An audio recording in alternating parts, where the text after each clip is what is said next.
Ақылтай қарай ғой. Сен дедукцияны мойындайсың ба, соны айтшы маған. Сен дедукция мойындаймын, конечно. Болды. Мен саған сұрағыңа жауап бер. Сен менің сұрағыма жауап бер. Сен көрген әрбір заттан үкім алдың ба? Сен барлық затты көріп шыққан адамсың ба? Болды. Мен саған айтып тұрмын. Енді сен истихро деген білесің ба? Истихро там дегенді? Сен индукция, полный индукция деген білесің бе сен? Мен истидрож дегенді ғана білемін. Жоқ, истидрож емес. Истидрож сен білмейсің да еще қазір. Мен саған қазір оны білмейді екеніңді айтып беремін қазір.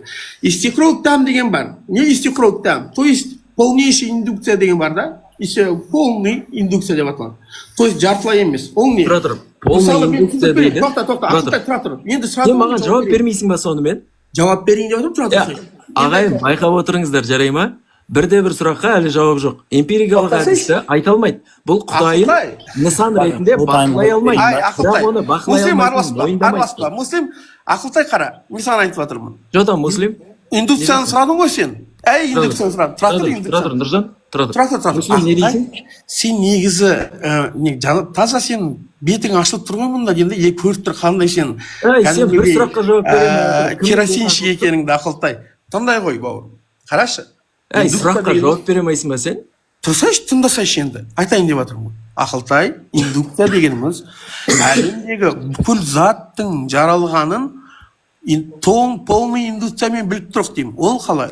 Полный индукция бұлай жасайды жұмыс. Сен қазір бір нәрсенің үкімі мен причинасы болады, иә? Сол үкімі мен причинасы болады дегенді қайдан алдың, давай. Дедукцияны мойындадың ғой сен. Дедукция причина болады деп айтады. Тұра тұр. Дедукция мен индукцияны мына жұрт түсінбей отырғанша бұл қарапайым тілмен түсіндіре салайын. Ақылтай, сен дедукцияны мойындап тұрып, қалай сен причинаны білмейсің? Сен причинаны білмей тұрсың ғой сен дедукцияны. Қара енді.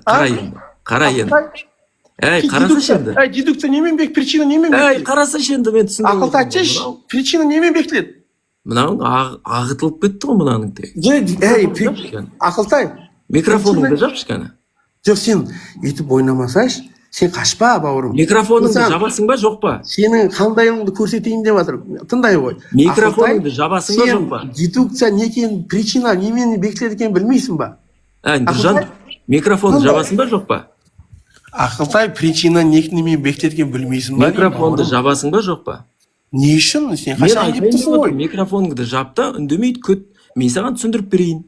Жоқ, әдемі сөйлесіп отырып қой. Енді тұрсың ғой, енді мен сөйлейін де. Саған айтып отырмын. Сен қазір дедукцияның не екенін білмейсің, причинамен бекітіледі екен, бірақ мен даже сөйлеген жоқ, сен қалай білмейсің деген түсінікті айтасың. Жарайды. Сонан кейін мен айта берейін. Егер сен причинамен следствиен бекітсең, мынаның аузын жаппасаң, микрофон жаппасаң, мен қалай сөйлеймін? Ойбай, Ақылтай, сен по делу сөйлеп отырсың, араласпай қой. Араласпа, ол қазір араластың деп шығады. Бұл қазір келіп тұрған бала ғой, ол тоқтап. Енді сен микрофоныңды жап, мен саған түсіндірейін. Түсіндір ал. Былай. Эмпирикалық әдісте мен айттым, тәжірибе болу керек, және оны Ақылтай, оны емес, дедукция. Жоқ, сен дедукция причина екенін түсіндір. Көке, болды, қоя тұршыш, болды ғой, микрофоныңды жап. Ақылтай, мен саған сабақ өтейін. Дедукцияны түсіндіріп бер, дедукцияны. Айтпайын деп отырмын ғой енді соны.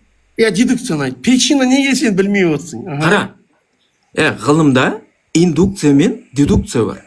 Индукция дегеніміз жалқыдан жалпыға қорытынды. Ал не күліп отырсың? Жабасың ба, жаппайсың ба? Одан кейін мен саған оны айтып бергем. Одан кейін мен ChatGPT-ді қарамай айтып бергем да, сен ChatGPT-ді мен ChatGPT-ді қарап отқан жоқ, мен вообще жатырым қазір. Не қыл дейсің маған? Қойшы видеоңды көрейік ал. Қойшы видеоңды көрейік, ChatGPT-мен қарамай сөйлескеніңді. Жігітше мен де басайын. Нұржан, сен микрофоныңды жабасың ба, жоқ па? Ақылтай естейік. Екеуміз жаңа мойындадық па? Құжат бізде дедукциямен... Мынауың өзі білмейді, еще білгеннің тілін алмайды. Не деген адамсың? Ақылтай, қараш бауырым, екеуміз эмпирик пен дедукцияны құжат ретінде мойындадық па? Енді қазір екеуміз қосайық та микрофонды. Жігітше ChatGPT-ге қарап отырып, қарап отқан жоқ, қосып тұрып сөйлесейік. Давай ма? Давай. Келісесің ба? Давай. Давай.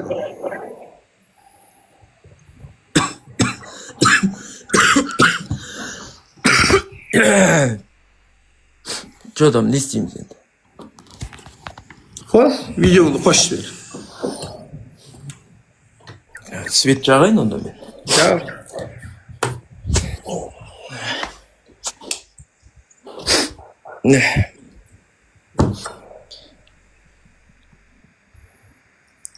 Ал, жо'дам. Болды. Ақылтай бір сұрақ. Әлде жатқанымды көрсетейін бе? Жоқ. Тұрында Ақылтай дедукцияның шарттарын айтып жіберші. Немененің шарттары? Дедукцияның. Дедукцияны мен индукцияны мен саған қазір түсіндіріп отырмын. Жоқ, шарттарын. Дедукцияның шарттары бар. Шарттарын айтып жіберші. Дедукцияны эмпирикалық әдістермен сенің жалқы нәрседен жалпаққа шешім шығаруың, тұжырым жасау. Ал жалпақтан керісінше тұжырым жасау, ол индукция болады. Дұрыс па? Қате. Наоборот. Кішкентай жалқыдан жалпыға өту. Мен айтқан нәрсені сен тоқта, керісінше. Жалқыдан жалпыға өту индукцияда, ал негізі жалпы арқылы, то есть жалпы арқылы жекеліні шешу, бұл дедукция деп аталады. Сен керісінше шешу. Сен айттың ғой, записьті шығаршы кәні. Қателестің, жақсы. Дедукция дедім. Кейін көресің. Жарайды, енді дедукцияның шарттерін айтып жіберші. Ақылтай дедукцияның шарттарын. Бүйтіп жатқан ыңғайлы ма сендерге? Сен чат-GPT қарап жатсың ау,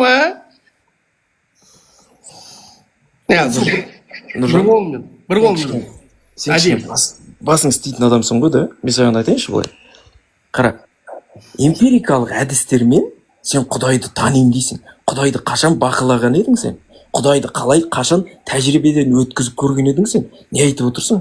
Алғашқы сөзіңнің өзі авария ғой мынау. Осылай сөйлесетін бе жалпы? Хотя бы ана муслим 08 менімен сөйлескенде, бізде исламда мантық бар. Мантық ол ойлау жүйесі. Біздің логика сол деп айтты. Ол гректің ана платонизм анау-мынауынан келеді да, Аристотельдерден келеді да. Ол окей, онымен де сөйлесуге болады. Бірақ сен тіпті оны да айтып отырған жоқсың ғой. Кішкене ұят деген болу керек қой адамда. Жарайды. Ақылтай енді қара, мен саған басында айттым. Құжат ретінде не қабылдаймыз деген кезде сен эмпирикамен, мен айттым эмпирикамен дедукция дедің, сен иә дедің. Оны эмпирикмен Құдай бекіту идеясы қаралған жоқ. Ол жерде заттардың ақиқатын немен білеміз идеясы қаралды. Оны видеодан көріп аласың. Екіншіден, сен қазір жаңа дедукция мен индукцияны біле алмай отырсың толық, жалпыдан жалпыға өту деп шатастырып отырсың. Сен чат-GPT-дан ажырадың да, уже сен ненің не екенін білмей отырсың. Мұны бәрі көріп отыр. Тыңдап аласың ертең. Үшіншіден. Бәрі көріп отыр, сен не өтірік айтасың? Жарайды. Өтірік айтқанға нормально қарай ма сенің? Өтірік туралы. Аскарбет етпек. Әлі бір ретте аскарбет етпедім, сен бағанан бері аскарбет етпедің. Сен мені өтірікшіге шығарып отырсың, қалай аскарбет етпейсің? Апелляция клишности деген нәрсе бар екенін білесің ба? Ақылтай, жарайды. Не деген ұятсызсың, жала жауып адамға? Сөзден қашпай, қатысы жоқ қой. Тұра тұр, апелляция клишности болды ма, онда сен мына сөзіме жауап берші. Ол біздің мәселеге қатысы жоқ. Тоқташы. Жарайды, Ақылтай. Тоқта. Жарайды. Оны кейін, Ақылтай жарайды. Оны кейін шеше бересің. Мен туралы мынау келісті ма, өзіңше болып тәкаппарланып пікір жазасың. Мынау келісті ма деген не сөз? Мен де саған апелляция клишности жасап көрейін ал. Нормально ма сенікі? Не деген неадекват адамсың сен? Көріп тұрсыздар ма, қалай жеңіліп тұрған, вообще диспуттан қашып тұрған адам ғой, қарасаңыздар. Сөзге жауап бере алмай, басқа айталан, басқа сен үшін бар ғой? Көке. Мәселеге қашпай. Нормально жауап бер маған. Жарайды. Неге сен тәкаппарланып сайтанның ісін жасап отырсың? Алла. Жақсы бауырым. Муслим емессің ба? Кейін айтасың, жарайды. Ал сен Ақылтай неге оны моральдық тұрғыдан маған ол жақсы жаман деген идеяны айтып тұрсың, сен бекіте алмайсың ғой оны? Не, сенің тәкаппарланғаныңды қалай бекіте алмаймын? Сенің ислам бойынша түсінікпен де ол сайтанның тірлігі, тәкаппарлық сайтанның қасиеті, білесің бе оны? Или мен үйретейін ба саған? Тәкаппарлық дегенде неге ол жаман деп шештің, сен де, мен де жаман. Бірақ сен де неге жаман ол? Неге сен маған айты ондай право имеешь, маған сен моральдық тұрғыдан айтуға? Ол сенде жаман емес қой. Қара, менде жаман емес болса, сен жаман емес, да? Жақсы. Мен сенің қазір араб құл екеніңді дәлелдеймін. Қара. Егер қазақ мен қазақпын. Мен қазақпын. Мен қазақ бола тұра, менің ата бабамның жолы, дүние танымы, тарихы, салт санасы, дәстүрі, соның бәрін сен жоқ деп тұрсаң, сен араптан ғана алдым деп тұрсаң соны, сен нағыз арап құлсың, бетің айтайын. Қазақтың өз дүние таным түсінігінде тәкаппарлық сияқты, анау кез келген жасыңнан сұрақ қазір, өзінше болмашы деп айтады. Сен оны түсінбей тұрсың, сен оны қайдан үкім алып тұрсың, сенде тәкаппарлық деген ұғым біздің ислам болмаса жоқ деп тұрсың, сен нағыз араб құлсың, бетің айтайын. Жақсы, ақылтай енді қарай ғой. Сенің қазаққа апеллировать етіп атқаның, сен қазақта ол жақсы жаман деген идеяны қалай түсініп тұрсың сен? Мен сенің дінің бойынша да саған қойып берем қазір. Ана сайтан басын имеген кезде ол тәкаппарлыққа салынады дейді. Сен сол тәкаппарлықты жасап отырсың. Сен сол дінің бойынша да, қазақ бойынша да ешкім болмай отырсың қазір. Тек қана тәкаппар сайтанның ісін жасап отырған. Ақылтай, сөйлес болсаң болды. Қарай ғой, сенде тәкаппарлық атеист ретінде тәкаппарлық неге жаман сенде, соны айтшы ма? Сенде неге жаман? Менде атеизмде ол скептицизм тұрғысынан, яғни сен Құдайдың бар екенін айтып келесің маған, мен айтам, сұрақтар қоям. Және сенің жауаптарың жоқ болғаннан кейін, және мен скептицизм деген не бұл? Ақылтай? Скептицизмге құрылған атеистік көзқарас деген сөз бұл. Ол қандай сөз тіркес, скептицизмге құрылған атеистік көзқарас деген? Сен сөйлесесің ба, әрбір сөзге енді талдау жүргіземіз бе? Просто комедия айтып отырсың да сен. Тәкаппарлық сұрақ, тәкаппарлық неге жаман? Соны түсіндір, сен сұраққа жауап бермедің. Просто түсіндір, неге жаман? Мен саған уже 2 рет тәкаппарлықтың 2 тараптан да, ислам бойынша да, қазақи дүниетаным салт сана бойынша сенде оны апеллировать етпе сен исламды, қазақты. Ол мен апеллировать етемін. Мен саған айтып тұрмын, сенде неге? Атеист қазақ емес па сеніңше? Жоқ, сенде неге ол тәкаппарлық? Атеизм доктринасынан сен онда алып кел. Олықтан ажыратылады. Сен доктрина деген неге білесің Ақылтай? Доктринаны айтшы, чат-GPT қарама. Сенің доктринаң Құраның. Доктрина жоқ, қате. Доктрина деген не, ол айтшы маған. Менің доктринам, мен қазақ болсам, менің мемлекетімнің конституциясы, менің доктринам. Түсініп отырсың ба? Онда сен қателік. Онда сен доктринаның мағынасын білмей тұрсың. Егер сен доктринаның сол конституция десең, онда доктрина ол менікі де. Бірақ сен доктринаның сөзін түсінбей тұрсың ғой мағынасын. Чат-GPT-ге қарай алмай тұрсың. Қазағыңның доктринасын жоққа шығарып тұрсаң, салт сана тарихын жоққа шығарып тұрсаң, ол менікі деп қайбетіп кетесің, мен түсінбеймін. Жарайды. Ақылтай, тәкаппарлық неге жаман түсіндіріп берші? Сенде. Міне, тәкаппарлық деген аман қасиет екенін мынадан түсінесің. Сен айтып отырсың да, ойбай біздің ислам бойынша ғана тәкаппарлық деген түсінік бар, сендерде ол жоқ деп. Жоқ, мен айтып тұрған жоқпын. Тәкаппарлық ол жоқ. Мен айтып тұрғаным. Кішіпейілдік деген сөз бар, қара. Кішіпейілдік деген, мен айтайын да енді. Жоқ, кішіпейілдік деген жақсы деген, тәкаппарлық жаман деген қалай түсіндіреді? Қазаққа негізделме. Қалыңды сипап, нервін шітете бермеш, мен саған түсіндіріп отырмын. Кішіпейілдік деген адамның жақсы қасиеті, дұрыс па? Ол исламнан келді деп айта алмайсың ғой. Жарайды. Енді қазақтың өзінде кішіпейілділік жақсы қасиет болса, бірақ өзін ірі сезініп, өзгеден жоғарымын деп тәкаппарлану, ол жаман қасиет. Түсініп отырсың ба осыны? Болды. Сенің негізгі ұстанымың қазаққа сүйену ғой. Қазақ не ұстайды, сол дұрыс па? Жоқ, қазақ бүкіл дінді ұстануы мүмкін, қазақ басқаша көзқарас айтуы мүмкін. Онда сен қазақты полный ұстанбай тұрсың ғой. Ақылтай қара, қашпа. Онда қазақты полный ұстанбай тұрсың ғой сен. Қашпа дейтіндей. Не айтып отырсың? Қазақты полный ұстанып тұрсың ба, ұстанбай тұрсың ба, соны айтшы. Қазақ неше түрлі пікір айтады. Сен қайсысын ұстанайын мен? Енді онда сен біреусін ұстап, біреусін ұстанбайсың ба? Қазақтың сен де ұстанбай тұрғанын мен саған дәлелдеп бере аламын. Жоқ, сөзіне қашпаш, Ақылтай. Ақылтай, қашпа, бауырым.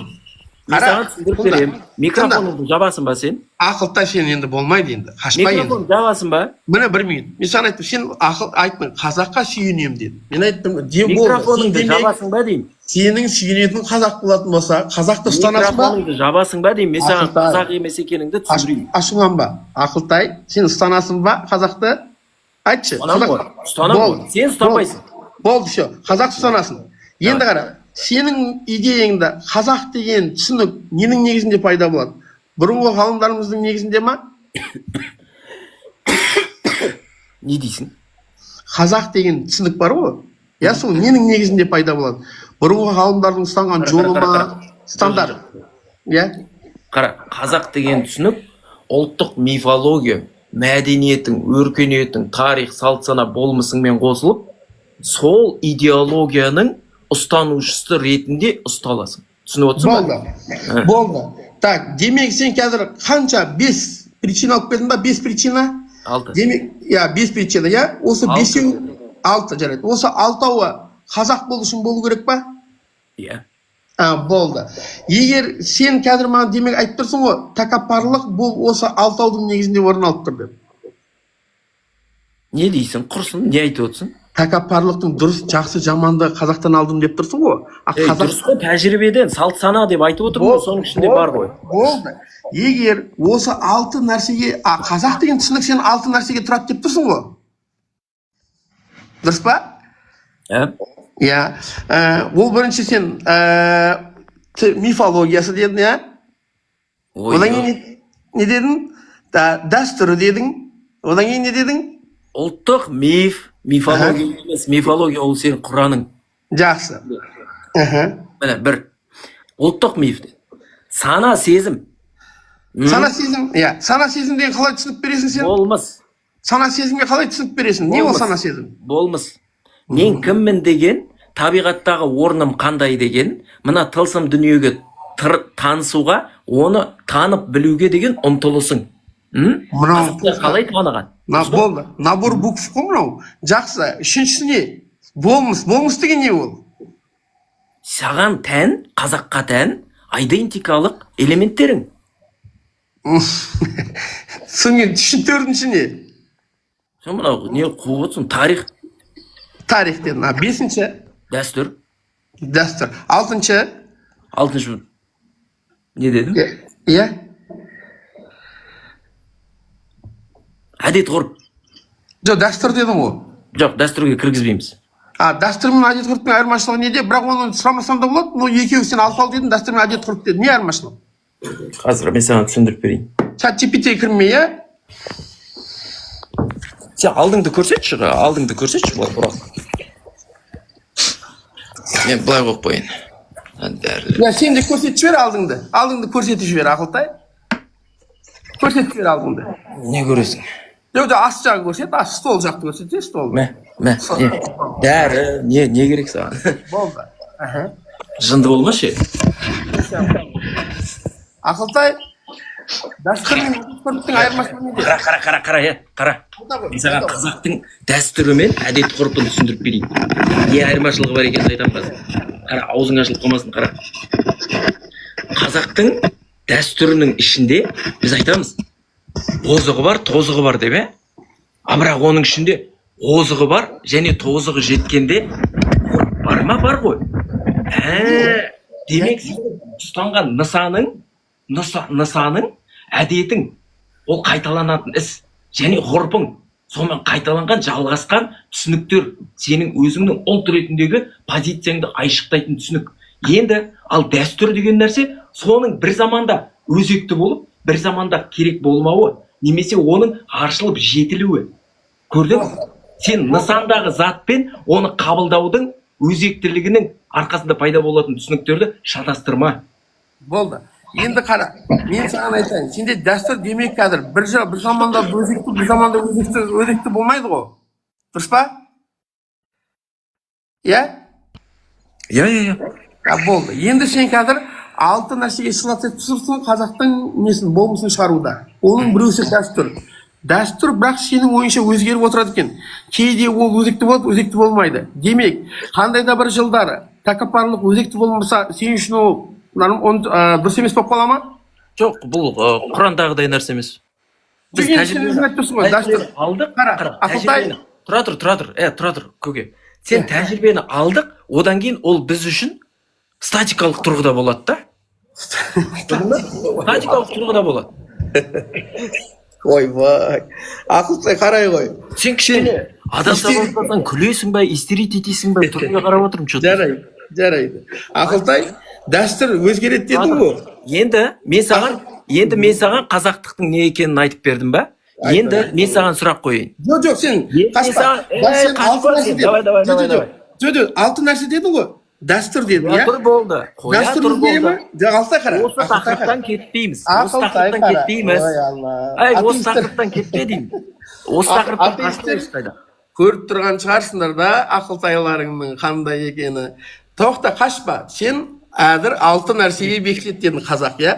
Біріншіден, ол 6 нәрсені кім айтты соған бекітеді деп маған дәлел әкеліп берші, өйткені құжатты біз бағана эмпирикамен және дедукция дедік. Екіншіден, сен дәстүрді оның ішінде тоқта, оның ішінде дәстүр сен өзгеріп отырады деді. Егер сен қазір өзгеріп отыратын болатын болса, қандай да бір заманда тәкаппарлық тұратып жасама. Мен қазір саған сұрақтар қоям, одан кейін барып жалғастырамыз. Жарай ма, Нұржан, олай болмайды. Ақылтай қашпа. Олай болмайды. Сен қазір нені айттың? Қазақтың 6 нәрсеге негізделеді деді. Тұра. Чат-GPT отырма. Ят балады. Бай отыр. Анаяқ отырсаңызшы. Чат-GPT отырма. Епті кедік, міне. Қойдым бе, қолым талып кетті, қуасың ба? Толық көрсетсек. Сендердің бар ғой, осы өркениет әлемінің жетістіктеріне, игіліктеріне, мына Google, Chat-GPT, интернет дегендерге қарсылықтарың, прям өшпенділіктерің оянып тұрады екен. Ұялмайсыңдар ма кішкене? Жақсы. Ақылтай, 6 нәрсеге негізделеміз едің ғой. Енді дәстүр өзгеретін болатын болса. Енді қара, мен саған сұрақ қоям. Сұрақ қоям. Сөзіңнен қашпа. Сұрақ қоям. Қазақтар діннің жақсы тұсын алып, жаман тұсын алмай тастағанын білесің ба деймін саған. Сөйлесуге мүмкін емес екен ғой, действительно. Ақылтай қара. Сенімен сөйлесу мүмкін емес, сен сұрақ қойып жатсың, мен жауап беріп жатырмын бағанадан. Мен саған айтайыншы. Сен өзің алып келдің ғой өзіңді. Сен айттың, қазақтар алып нәрсе. Мен енді сұрақ қояйын. Енді жауап берсеңші, бітірейік та. Жауап беріп қойдым мен саған, бәрін түсіндіріп бердім. Жоқ, дәстүр өзгеретін болмаса қалай сен оған негізделесің? Демек, тәкаппарлық бір жылдарда дұрыс болады да, бір жылдарда дұрыс болмау ықтималдығы бар ма? Сенде қазақтың өзінің түсінігі бар. Иә. Қазақтың өзінің түсінігі бар, білесің бе оны сен? Ол неге негізделеді? Түсінігімен біз өзгермелі болатынын, біз оның артықшылығы деп білеміз. Және ол ғылыммен бірдей біте қайнасады. Түсінесің болсын? Ғылымда абсолютно болды емес. Жаба тұр. Микрофонын жаба тұр. Қазақ болмысы өзгереді деп отырсың ғой. Ақылтай, сен қазір қазақтың болмысы өзгереді дедің ба? Өзгереді. Біз динамикалық құбылыспыз. Тіліміз де өзгереді, бәрі өзгереді. Оны кез келген лингвистер, мәдениетіміз, әдет ғұрпымыз да өзгереді. Оның бәрін ал, мораліміз де өзгереді. Сендер 7-ші ғасырдың моралімен жүрген жоқсыңдар ма? Болды. Ақылтай, енді қарашы. Жауап бер. Енді сен қазір қарашы, қазіргі сүйеніп тұрған қазақтарың бар ғой, моралына, иә? Қазіргі сүйеніп тұрған қазақтардың моралі бар ғой? Салғыласып қалған адамсың, жауап берсеші маған. Ақылтай, тыңда, мен айттым, қазіргі сүйеніп тұрған қазақтардың бар ғой? Маған жауап бер, қашпа. Сен ертеңгісін олар өзгерген кезде, қазіргі сүйеніп тұрған қазақтардың дұрыс болмайды. Ақылтай, қара, қазіргі сүйеніп тұрған қазақтарың, кейін өзгерген кезде сен өзгереді деп отырсың. Өзгерген кезде жоқ па? Дұрыс болып тұра ма, дұрыс болмай тұра ма? Соны айтшы. Дұрыс болып тұрады, қазақ өзі шешеді оны. Ненің дұрыс, ненің бұрыс екен. Озығы жеткен дәстүрді алады, тозығы жеткен дәстүрді қалдырады. Білесің оны? Сен соған сүйеніп тұрсың ғой. Мен де оған сүйенем. Просто сен дұрыс емес. Интерпретация беріп тұрсың да? Сүйенбейсің, өтірік айтпа. Аузыңнан келгенді сөйлеп жатсың. Сен тұра тұр. Сен қара. Ақылтай қара. Ақылтай. Қиямет күні деген. Бірақ ол бойынша сөйлесе алмайсың. Ақылтай қара. Сен айтып тұрсың, қазақ дәстүрі өзгереді, қазақ болмысы өзгереді деп отырсың. Енді сен қазақтарды қазір ұстанып тұрсың да, бұлардікі дұрыс болып тұрады. Бірақ сен өзгереді деп отырсың да, ертеңгісін бұлардікі өзгерген болатын болса, қазірдікілердікі дұрыс бола ма, болмай ма? 50 жылдан кейін қазақ өзі шешіп, өзі өзгерсе, оныкі дұрыс болады. Екі ақиқат бола ма? Бір ғана ақиқат болады. Енді онда сен неге ананда ақиқат, мынанда ақиқат деп тұрсың? Демек, қазақтың ақиқат емес екен, иә? Причем тут ол? Қазақты жерлеуге келгенде, мына Молдеке Ақылтай, қараш, екі ақиқат бола ма? Мына қарабеттігі де осы себеп. Ақылтай, менің сұрағыма жауап бер. Менің сұрағыма жауап бер енді. Ақылтай ау. Менің сұрағыма жауап бер деймін. Екі ақиқат бола ма? Менің сұрағыма жауап бер. Жоқ, екі ақиқат бола ма? Ақиқат екеу болмайды, біреу болады. Біреу. Енді қара, сен қазіргі қазақтарға сеніп отырсаң, тәкаппарлықты дұрыс емес десе, ол қазақтар өзгеріп отырады десең сенің ойынша, бұл менің емес. Менің қазақтарда дәстүр өзгермейді. Енді сен өзгеретін болатын болса, онда болатын болса, ертеңгісін тәкаппарлық дұрыс емес десе, қазіргілер дұрыс па, дұрыс емес па? Енді жауап бересің ба маған, жауап бермейсің ба? Жоқ, Ақылтай, қазіргілер оқиды соқтарыңнан шаршап кеттік сендердің бар ғой. Ақылтай, қазіргі қазақтар дұрыс па, дұрыс емес па? Сонда дәстүрдің озығы бар, тозығы бар дегенді айтқан қазақтардікі дұрыс емес па сеніңше? Жоқ, просто сенің сөзіңде... Қазақ туралы не деп жаман сөз айтатыныңды көрейік. Сенің сөзіңде конфликт бар. Мен саған айтып тұрмын. Адам біресе динамикалық құбылыс дегенде ешқандай да конфликт жоқ. Бір күні бір дәстүр бізге болады, бір күні қазақ өзі шешсе, тарихи танымы мен дүние таным түсіндік, салт сана деген түсінік бар, білесің ба? Сонымен ол тозығы жетті десе, оны қабылдамай кетеді. Болды, енді демек. Сенің ойында қазір қараш. Тұра тұр. Сен ұсталмау үшін, кім Ақылтай? Ұсталмау үшін, менің сұрағыма неге жауап бермей отырсың? Жоқ, Ақылтай, тыңдашы. Сен қазір қазақтарға сүйенем дедің. Кәні, менің сұрағыма жауап беріп жатырмын. Сен әділ болам дедің ғой. Жоқ, әділ, ол қазір араласатқан жоқ. Әділ. Сен эфирден кетемін, тиктоктан кетемін деген адам. Ақылтай, тыңдай ғой. Муслим, давай. Бауырмау, Ақылтай тыңда. Қашсаң, онда қашқын боласың. Ертеңгісін қашқан болып есептелесің, қашсаң, Ақылтай. Қарай бай. Сен қазір қазақтарға сүйенем дедің, я? Қазақтарға айттың, ненің дұрыс емес екен, мен қазақтардың дәстүрінен аламын дедім. Бажылдай бере ма, Муслим? Мен тұрдым айттым, я, қазақтардікінен алатын болдым. Бажылдай бере ма? Енді қазақтар не ол дедім, сен маған алты нәрсе дедің. Оның ішінде дәстүр дедің, дәстүр өзгерте береді дедің. Бірақ оның ішінде сен дәстүрді айтпағасың басында. Ну жарайды. Неге айтпадым? Кірдің да, жоқ, сен алты басқа нәрсе айттың. Басқа. То есть дәстүрді айтқан шығарсың, бірақ сенің алтауың, кейінгі алтауымен конфликтіге шығып кетті. Оны көресің. Енді мен саған айтып отырмын, қара. Ақылтай. Муслим, кәніки, өзгерт ал. Менің сұрақ қойыма мүмкіндік беріп, әділдік жаса. Ақылтай, жоқ. Ақылтай, қара. Мен саған айтып отырмын. Сен қазір қазақтарға ненің жақсы, ненің жаман екенде сүйенем дедің, я? Оны мен де сүйенем. Бірақ енді сен тұрдың да айттың. Қашсаң, сен ертеңгісін бәрі қашқан деп есептейді. Енді сен айттың. Ол қазақ. Сенің айтуың бойынша ешкім есептемейді. Очнись, әу, көке, очнись. Жарайды. Мен саған сұрақ қойып отырмын. Ашыланба. Ақылтай, енді қара. Қазақтар неге жет ата дәстүрін ұстанып, оған высшая мера наказание жасаған дейсің ба? Қазақтарға сүйенем десең, қазақтардың қазір тәкаппарлық дегенді қазақтардан дұрыс еместігін алып тұрмын десең, бірақ ол қазақтар ертеңгісін дәстүр қашпа, Ақылтай, қашсаң ертеңгісін ят болайын деп тұр. Ақылтай, қашсаң ят болайын деп тұр. Сонымен чат GPT-іңді қосып атсың ба? Енді қазақтарға сүйенем дедің ба? Ауыш болып қалғансың ба?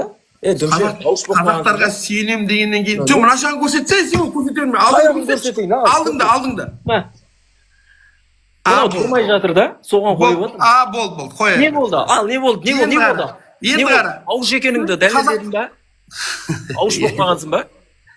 Бол, сөйле бассаң.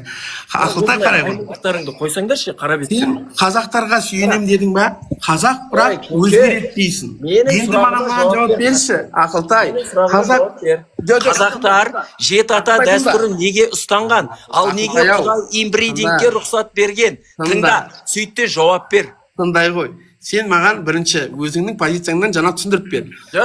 Қазақтарға ұстанам. Мен уже оны талқылап тастадым. Кеттік одан. Жет ата дәстүрі қазақта жеті жарғысында тұрғанын білейсің ғой. Жамбыл Артықбаев жинаған.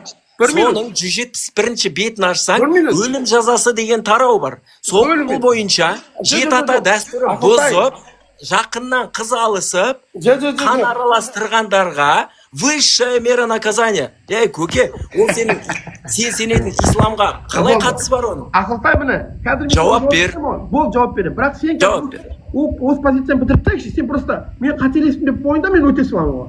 Жаңағы сен Құдай бар деп мойындаймын дедің ғой. Тура сол сияқты мына жерде қателестім деп. Құдай бар деп мойындаймын дедім бе мен?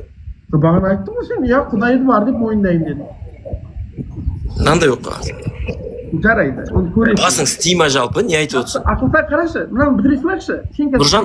Нұржан, мен сені нормальный адаммен сөйлесіп отырмын деп отырмын мына жерде. Сен эмпирикалық әдіспен құдайыңды танимын деп қудың. Одан кейін индукция мен дедукцияны түсіндір десем, лағып кеттің. Мені ChatGPT-ді қолдандың дедің, ауырып жатқан, цветті өшіріп қойып жатқан адамды. Одан кейін, үшіншіден, мен саған қазақтың не екенін, мен саған айтып отырмын. Жоқ, неден құралатынын айтып бердім. Соның арайлы қайдан шығатынын, оның дәстүрінің озығы бар, тозығы бар екенін айтып бердім. Не айтып тұрсың сен маған қазір? Енді мен саған түсіндіріп тұрмын да. Енді менің сұрағыма жауап бер. Жоқ, сенікі дұрыс емес деп тұрмын да. Қараш, Ақылтай, сен қазір қазақтарға... Мына Муслим 08-дің әділеттігінде что-то күмәнім бар. Ертең кетесің ғой TikTok-та. Кім Ақылтай, әділеттік деген не ол? Сенде әділеттік деген түсінік болмау керек қой. Сен неге Қазақта, тұра тұр. Қазақтың өзінде әділдік деген түсінік жоқ, себебі оған арабтар әкеп бермесе. Болды. Мен солай естіп отырмын, дұрыс па? Болды, дұрыс. Енді қазір сен қазақтарға сеніп тұрсың ғой. Бірақ ертеңгісін мына әділеттікті қазақтар 200 жылдан кейін 100 жылдан кейін әділеттік емес десе. Араб құлсың. Егер қазақтардың өзінде әділдік деген түсінік болмаса, оған арабтар әкеп берсе, және сен соны дұрыс деп отырсаң, сен араб құлсың. Ақылтай қарашы, енді сен қазір әділеттікті маған аула. Сен қазақтарға сүйеніп тұрмын деп тұрсың. Мен болды деп тұрмын. Әдемі. Енді қара. Бірақ сол сен қазір ғана иә дедің сен. Қазір ғана иә дедің. Қазақтарға ұғымын қазаққа арабтар әкеп беріпті. Жоқ, мен айтпадым өйтіп. Енді тыңдай қойшы Ақылтай. Сен қара. иә дедің сен сөйтіп. Қазаққа сүйендің ғой. Қазаққа сүйендің ғой. Енді қазақ ертең өзгереді дейсің сен. Бұл дәстүр өзгереді. Иә. Енді қазіргі ақыл, сенің әділеттік деген түсінігің қазіргі ата-бабаларға тұсанып тұрсаң, кейін 100 жылдан кейін өзгерсе, қазіргі ата-бабалардікі дұрыс па, дұрыс емес па? Әртүрлі. Қалай әртүрлі? Біргей. Сен ақиқат біреу болады дедің ғой. Қара. Ақиқат біреу болады дедің ғой. Нұржан, ақиқат біреу болады дедің ғой. Нұржан, қара. Енді ақиқат біреу болады дедің. Тұра тұр. Хандық дәуірінде сен ханға барып датыңды айта алатын ба едің? Айта аласың. Дұрыс па? Иә. Қазір Тоқаевқа барып датыңды айта аласың ба сен? Ол дәстүр емес, ол дәстүр емес. Тұра тұр. Ол дүниетаным, салт сана деп аталады, көке. Сенің хабарың болмаса мен одан кейін неге айта алмайсың? Міне, көрдің ба, өзгеріс. Неге айта алмайсың? Неге барып датыңды айта алмайсың? Барып айта қойшы кәні. Неге ол? Бар да кіріп айта қойшы кәні. Неге ол барып конкретно официально заявление жазып барып айта аласың? Енді саған өзгерісті көрсеттім ба? Енді менің сұрағыма жауап бер. Жоқ. Салт дәстүр деген сен мағынасын түсінбей тұрсың. Жауап бермейсің ба? Салт дәстүр деген мағынасын жауап бермейсің ба? Кете берейін ба? Ақылтай, жауап бермейсің ба? Кете берейін ба? Кетпе. Біраз нәрсені мен саған жауап бермейсің ба? Біраз нәрсені мойындатып жіберейін деп тұрмын. Я жоқ. Жоқ. Сен сияқты дүмшем мылжыңмен жауап берем. Бірақ просто сенің сұрағымды бітіріп алайық. Жоқ, бітіріп қойдым сен. Баяғыда бітіріп қойдым. Қашпа, отырсың. атеистерден ұят болады. Сөйлесе алмайсың. Діни хабарың жоқ. Батыстан шығатын хадисті де әлі білмегенсің. Оқымағансың. Бітіргенсің. Оны кез келген бала жемішкедей шағып оны не істейсің? Мен саған мынаны түсіндірейін деп отырмын да.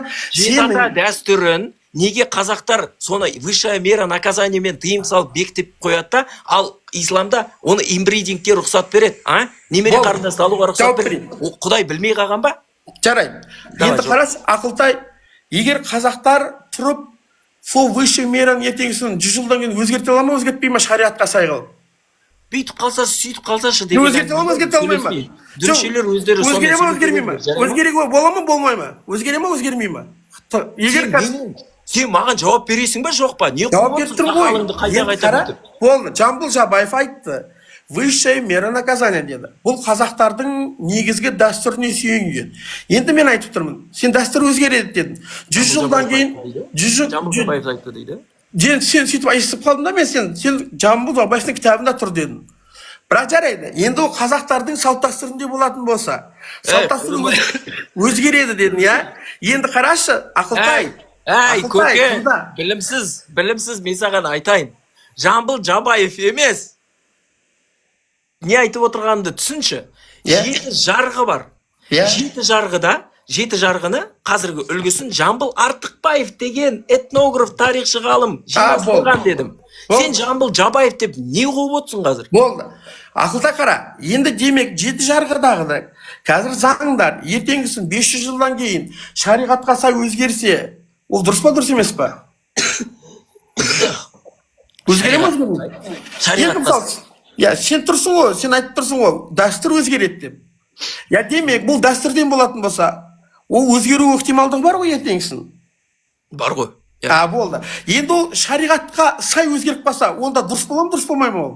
Сендер соны құртып атсаңдар, конечно, өзгереді. Біздің жас ұрпақтың инбридингпен ана немере қарындасыңды ала бер, соны жыныстық қатынасқа түсе бер десең, сол болады сенде. Ақылтай, тыңдашы бауырым. Ертеңгісін бұл 7 жарғы сұрағыңа жауап берейін. Мына 7 жарғыдағы дәстүрге сүйенген заңдар. Ертеңгісін бір 700 жауап бересің бе? Жауап беріп жатырмын ғой. Соншалықты топассың ба, сұраққа жауап бере алмайтын? Қарашы. Маған сұрақ қоймай жауап бер. Мен саған сұрақ қойған жоқпын. Енді мен саған айтып тұрмын ғой, бұл негізі дұрыс болып есептелінеді, шариғаттікі неге?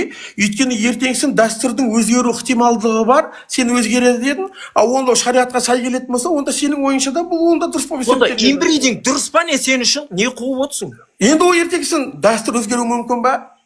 Ғылыммен бекітіп алдық емес па біз? Ғылымда да дәлелденді ғой ол. Неше түрлі ауру таралатын генетикалық уровеньде білесің бе оны сен?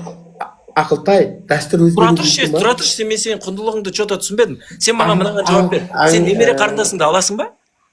Ертеңгісін дәстүр өзгеру аласың ба деймін немере қарындасыңды? Дәстүр өзгеру мүмкін ба? Немере қарындасыңды аласың ба деймін? Қарашы, дәстүр өзгеру мүмкін ба? Немере қарындасыңды аласың ба? Ертеңгісін, қарашы, Ақылтай, ертеңгісін. Мен мынаған 1000 рет айттым. Дәстүр өзгеруі мүмкін, ол динамикалық құбылыс. Қазақтың өзі айтады, дәстүрдің озығы бар, тозығы бар деп. Ал сен әлі сұрап отырсың соны. Маған жауап бер, маған жауап бер. Аласың ба немере қарындасыңды? Болды. Ақылтай, ертеңгісінде дәстүрдің өзгеру ықтималдығы тұратын болса, сен айтқандай, немересі қарындасын алуға келіп қалу ықтималдығы бар ма, жоқ па? Жоқ. Онда өзгермей ма? Оған қатысты түсінікті ғылыммен бекітіп алдық қой біз. Неге қалай ғылыммен бекітіп алдың сен? Сен қалай ғылыммен әлі оқымағансың ба не? Жоқ, сен родственные браки чем опасны деп гуглға ма жазып көрші көке? Жоқ, тыңдашы мені. Өзің жек көретін. Болды. Немере қарындасыңды аласың ба жоқ па? Болды. Егер сенің ойында. Жауап бер. Аласың ба жоқ па? Тыңда, сен қазір дәстүр өзгереді. Аласың ба жоқ па деймін немере қарындасыңды. Дәстүр демек өзгермеу ықтималдығы бар ма сенің ойынша? Аласың ба жоқ па? Неге сен қашып тұрсың? Өзгереді деп отырмын, қайта сұрай берген не болып отырсың? Енді өзгеретін болса, логикалық тұрғыдан ертеңгісін шариғатқа сай өзгеруі мүмкін ба? Ықтималдық бар ма? Жоқ. Жоқ деген 100%-ді қалай шығардың сен? Шариғат келмейді біздің елге, білесің бе оны? Неге? Ол ислам бойынша да солай ғой, білесің ба? Ислам бойынша қиямет болған кезде уже жақындағанда мұсылмандар болмайды екен жер бетінде. Неге қашып жатсың? Мен саған айтып отырмын. Ақылтай, қарашы, ертеңгісін ықтималдық бар ма? Жауап бересің ба, немере қарындасын аласың ба, алмайсың ба, не қуып отырсың? Судыратып, дүмшелікпен айналысып отыра беру әйтеуір. Анарлары толысқан, тырсылдап тұрады, 40 жыл бойы жыныстық қатынаспен түсесің деген әңгімені тыңдағанда бәле дейсің. Маған сұраққа жауап бер енді. Мен мынаны түсіндірейін деп жатырмын ба, Ақылтай, қара. Егер біз айла хукм дейді, следствие причина. Аласың ба жоқ па? Аласың ба жоқ па? Немере қарындасыңды. Бір нәрсені деп бекітсең, немере қарындасыңды аласың ба жоқ па деп отырсың. Бір нәрседе бекітсең, Ақылтай, мен саған үйретіп жатырмын. Онда ол причинасы. Сен маған үйрететін адам емессің. Сенің моралің маған қайша, білесің бе оны? Аласың ба немере қарындасыңды?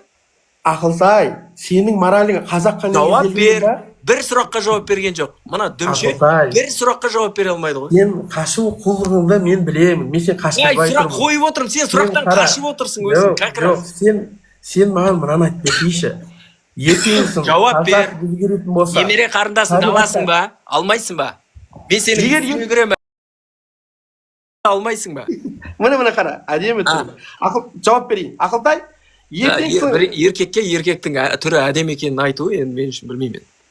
Мен сен балаң айтпайсың ба әдемісің деп? Ол мен балам ғой. Еркек дейсің ба не? Сен балаңды еркек дейсің ба не? Әкеңе айтпайсың ба? Айтшы еркек деп. Мен әкеме түрі әдемі екенін айтпаймын. Неге айтуым керек? Сен әкеңе түрің әдемі екен деп айтып жүрсің ба не? Айтамын мен әкеме. Иә, әке әдемісіз деймін. Не болды? Қандай проблема? Неге сен неге айтпайсың? Көлденең көк аттық айтып отырғаныңды білесің ба? Просто не себеп Енді сен менің сұрағыма жауап бер, қашпа. Нұржан, тайкюге қашпа дегенде бәле дейсің, мен бір сұрағымнан қашып отырсың ғой. Немере қарындасыңды аласың ба, жоқ па? Ақылтай қара. 33 сүре, 50-ші аят. Вам дозволены деп келеді. Сен оны алуға рұқсат деп тұр, саған халал деп тұр. Сен аласың ба, жоқ па? Болды. Ақылтай, сұрағына жауап берем, қазір үндемей отыр. Егер жағдай солай болып тұрса, және салт дәстүр ертеңгісін сол шариғатты өзгереді деп айттың, өзгеріп келсе, саған ол дұрыс па, сен аласың ба, алмайсың ба? Саған қазақтың салт дәстүр соған өзгеріп келсе. Аласың ба, алмайсың? Сен жауап бердің ба? Алсайшы. Сен жауап бердің ба? Айта қойшы кәні. Бұл саған, сол бұл айтып, бұл ұстап алды. Саған сұрап, сен жауап беріп, қателесіп қаш, мен ұстап алайын. Почему-то қателеспей жатсың сен. Жоқ, қателесіп. Жауап бер, немере қарындасыңды аласың ба, жоқ па? Ақылтай, мен саған айтып тұрмын. Немере қарындасыңды аласың ба, жоқ па? Шариғатпен ертеңгісін дәстүр сәйкес. Немере қарындасыңды аласың ба, жоқ па? Сен айтқандай, онда саған дәстүр дұрыс па, дұрыс емес па? Немере қарындасыңды аласың ба, жоқ па? Ақылтай сұрақ. Қазақтың дәстүрі өзгереді. Сен өзгеретін болса, немере қарындасты алуға болады десе. Аласың ба, алмайсың ба? Дәстүр. Дәстүр динамикалық құбылыс.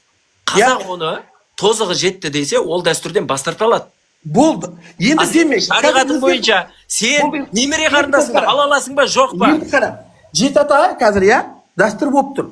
Сен өзгереді дейсің де, ертеңгісін 2 жылдан кейін өзгерсе, немере қарындасын аламыз десе, сен оны құптайсың ба, құптамайсың ба? Немере сен топыс болып қалғансың ба? Сұрақпен жауап бере ме екен? Дәстүрді алмайсың ба?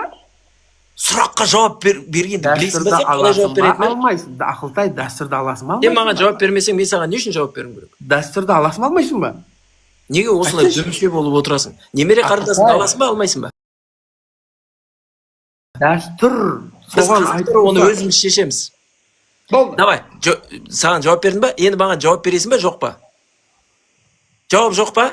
Мен саған айтып тұрмын ғой. Лайлы суға отырдың ба көтеншегіңмен? Болдың ба? Жеткен жерің осы болды ма? Ақылтай.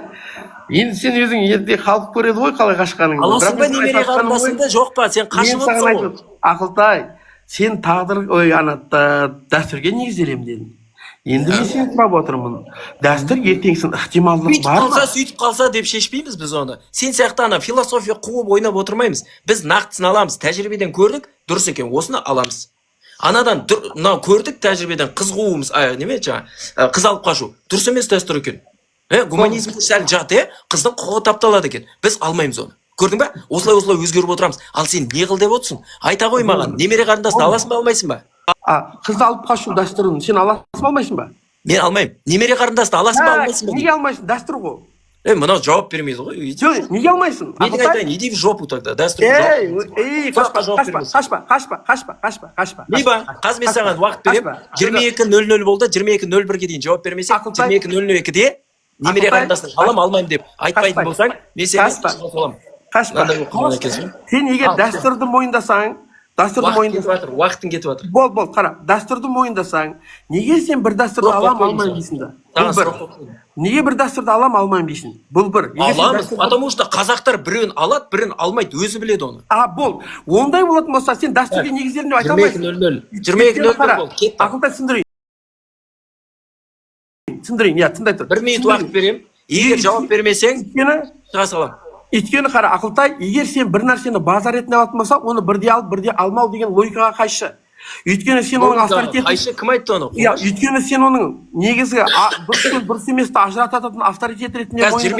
22:00 болады, дәстәс деймін саған. Қашпа. 22:00 болады, дәстәс деймін. Бір нәрсені сен... Немере қарындасыңды аласың ба, алмайсың ба? Давай. Жақсы мен жаманды ажырататын... Немере қарындасты аласың ба, алмайсың ба? Авторитет ретінде мойындасаң, онда сен қашуға болмайды. Немере қарындасты аласың ба, алмайсың ба? Сен қандай... Сен неге қашып тұрсың? Қашпа. Немере қарындасты аласың ба, алмайсың ба? Қашсаң, ертеңгісін... Немере қарындасыңды аласың ба, алмайсың ба? Қашсаң, ертеңгісін бәріне белгілеп қашқан. Мен қайта өткенде қашпадым. Немере қарындасты аласың ба, алмайсың ба? 22:01. Қара, Ақылтай, мен саған аласың, алмайсың, давай. Ақылтай жанау, мен саған сұрақ қояйын. Сен егер дәстүрді мынау ма айтып жүрген имамдарыңыз бір әңгіме айта ма десем, мынау не қыртып отыр? Авторитет ретінде мойындайтын болсаң, Ой, қағи кетті. Ардақ. Муслим шақыр, тағы бір рет шақыр.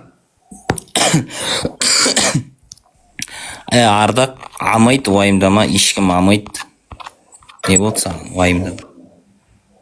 Көтеріл кел. Сен өзің ұсталып тұрсың да басқа темаға секірмесейші енді. Әділетсіз ол әбден сөйтіп үйреніп алған ғой, жібермей қойсаң солай істейді да ол. Қағи кетті, вообще жоқ болып кетті.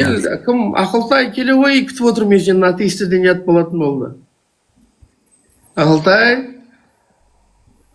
Ұят болды, мына қашып кеткен. До конца тұрмай ма сөзінде? Ақылтай? Ой, Ардақ. Ардақ, Ардақ, бергеле. Құлаққа тепкен әңгіме екенін айтып бердім ғой бірден.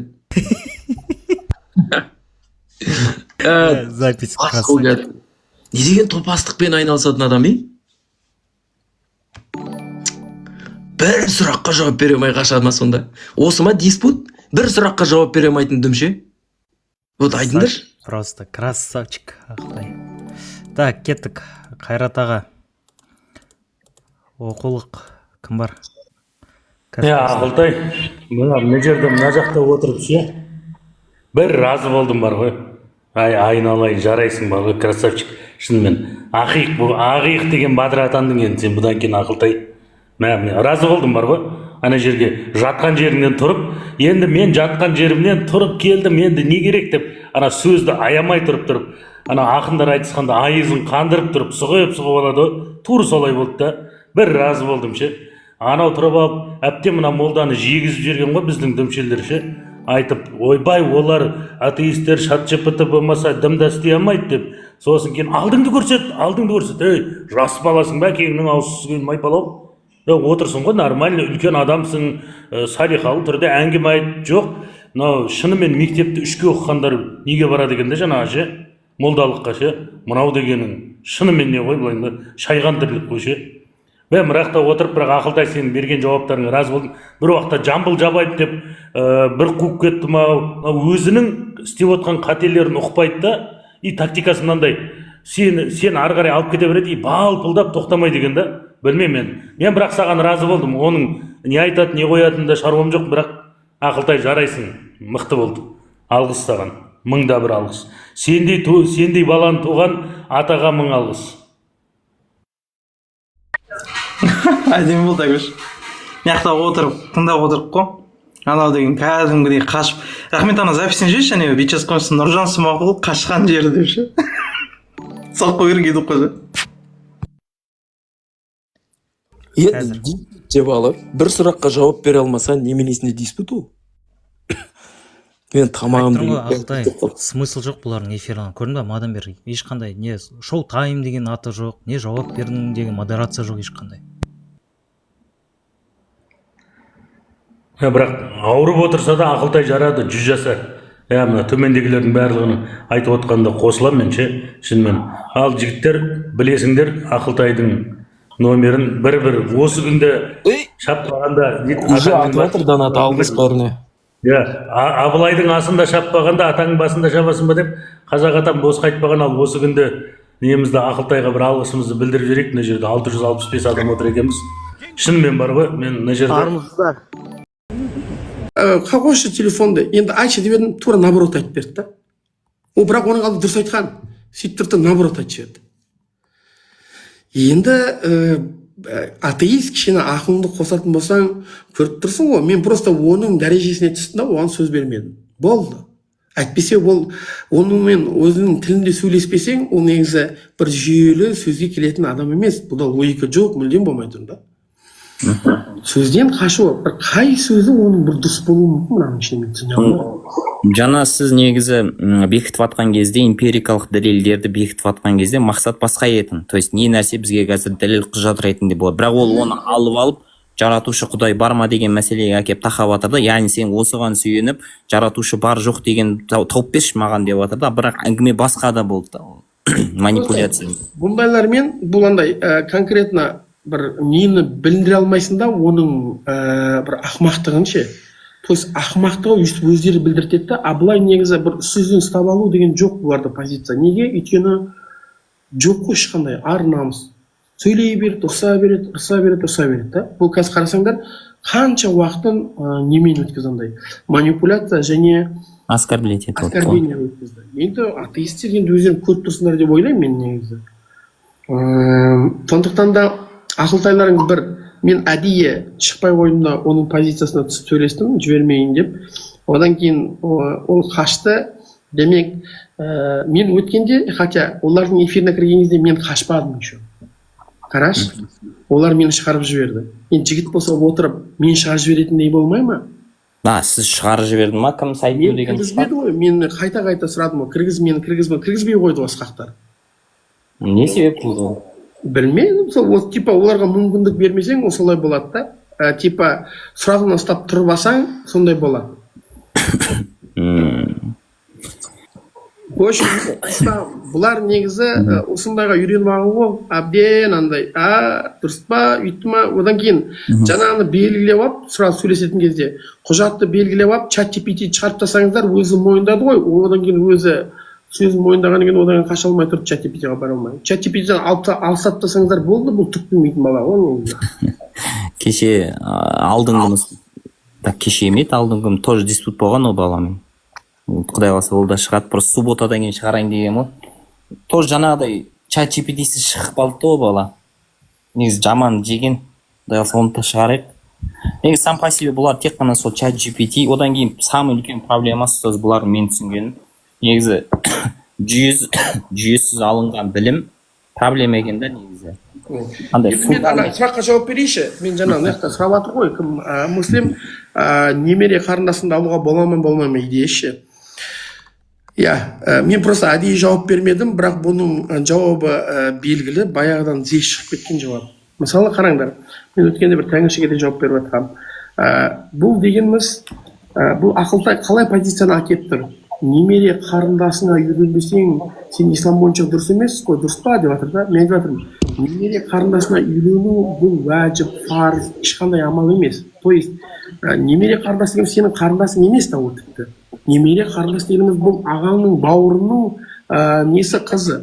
Енді мына жерде мынандай сен идеяның келуі бұл саған міндеттейді деген әңгіме ма? Жоқ, міндеттемейді. Даже пайғамбарымыз саллаллаху алейхи вассаламның халифтары Омар радиаллаху анху үстіп айтқан, үйленген кезде туысқандар алыс болған сайын жақсы деген да. Алыс болған сайын жақсы. То есть бұл бізге міндеттелетін амал болатын болса, онда Омар радиаллаху анху өзіне позволять етпейтін еді. Бұны тастап, то есть туысқандықты алыс болған сайын үйленгендердің жақсы идеясын бізге айта алмас еді. Демек, бұл жердегі жалпы идея қазақтың салт дәстүріне қайшы келіп тұрған жоқ, қайшы келтірудің конфликт ретінде қалыптасудың қажеті де жоқ бұл жерде. Бұл жердегі не идея? Бұл жердегі идея. Ертең қандай да бір заман ықтималдығы тұра ма?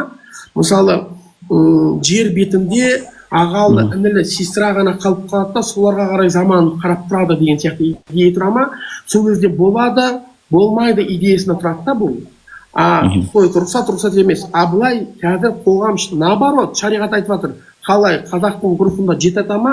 Жеті атаға ыңғайлаған проблема жоқ. Ешкім ештеңе деп жатқан жоқ та. Бұл негізі вообще проблема шығармайтын жерден проблема шығарып жатқан адам ғой негізі. Ұстаз бір рұқсат болса бір нәрсені қосып жіберсем осы неке мәселесінде бола ма? Айта беріңіз. Қараңыз, мына мен дәл қазір Қазақстан Республикасының неке бабын ашып отырмын да. Қараңыз, неке бабының 11-ші бабында былай жазылады да, араларында неке қиылуына, ерлі зайыптылы болуына жол берілмейтін адамдар дейді. Біздің Қазақстан Республикасының заңы бар. Жаңа сіз айтқан негізі уже біздің Қазақстан Республикасының заңына еніп қойған да. Бұл қараңыз, бұл жерде бір жынысты адамдарға неке қиюға болмайды, және олардың біреуі басқа бір уже некеде тұрған болса неке қию болмайды, сосын бар тек қана жақын туысқандардың арасында неке қию болмайды да. Ал басқа жалпы айтқан кезде үшінші троюродный или жаңағыдай немере, шөбере ары үш адам, төрт адам ары аса уже үйлене беруге болады. Бұл уже біздің неке бабында бар да, бұл ше. Қазақстан Республикасының конституциясында уже өзгертіске еніп қойған нәрсе да бұл ше.